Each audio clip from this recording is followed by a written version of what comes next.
What's up, everybody? Another video with me. This is going to be Chapel Week number 4, but instead of just going around and not getting to the point, let's go ahead and get straight to the point.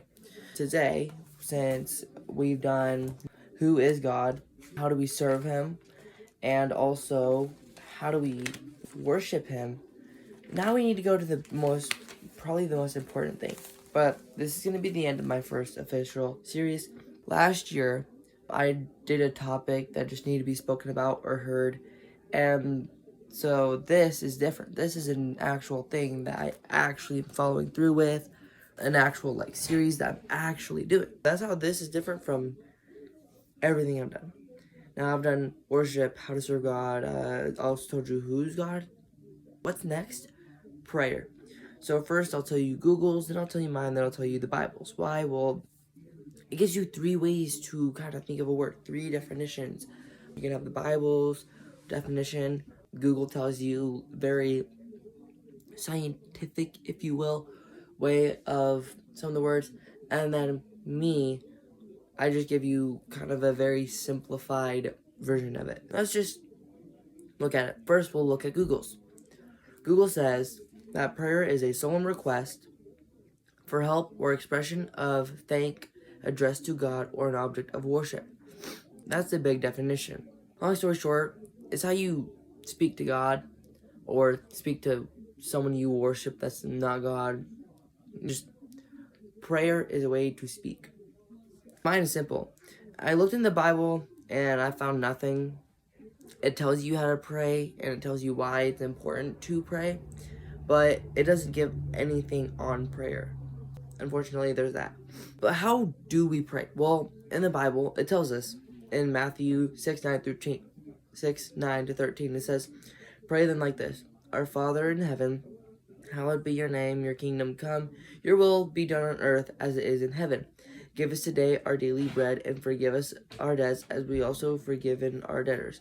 And lead us not into temptation, but deliver us from the evil one." Or there's the NIV, and then there's the King James Version, which is the same thing, but instead there's those and thys and thee. Now we know how to do it. When do we do it? Should we do it when we need something from God?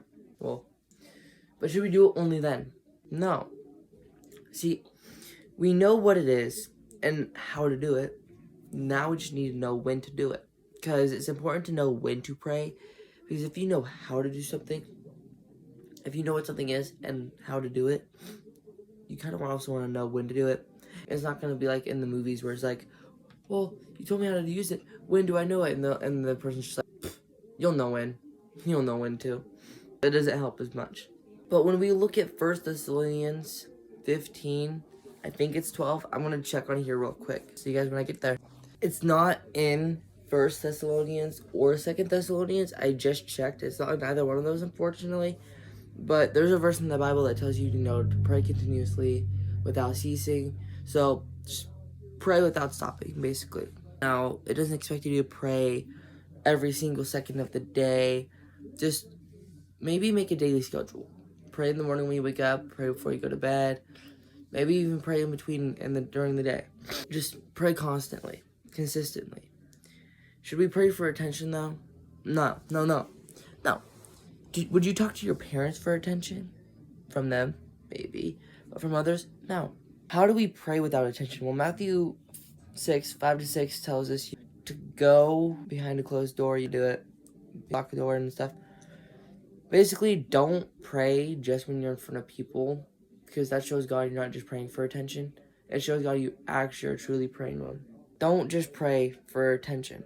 Go into your room, pray alone. There's that. And you might be like, but I go to church and that's like praying in front of people. Don't pray for yourself. When you're praying at church, pray because you genuinely want to talk to God and tell Him some things on your heart. It's very good to do. When you talk to God, it's very good to talk to God. Not only because He's the one that created you, but it does show Him, hey, I want a relationship with you. That's why this is so important, is to know what prayer is. At first, you know at least what you're doing, how to pray, so you know you're doing it right, and when to do it, so you at least know if there's a specific time to. Because I know in some religions there probably is a certain time to pray and everything, but not for us. We need, the time that's right to pray to God is all the time. Whether you're going through a difficult time or life's very easy, that's when you need to pray to God, is when life's easy. Thank Him for it. And when life gets hard, thank Him for that. Maybe like, why would I thank God for a hard time? We'll get to that one later. But for now, all you need to do is just know how to pray, what prayer is, and to pray without ceasing and not for attention. I want to end with that. Overall, just remember, don't pray for attention. Pray all the time, not for attention, for yourself. And now you know how to. And also, you don't even need a specific prayer. You can just do Matthew 6:9-13. Just say that for a prayer. Anyways, guys, that's going to be an end to today's Chapel Sunday. Badger out. Peace.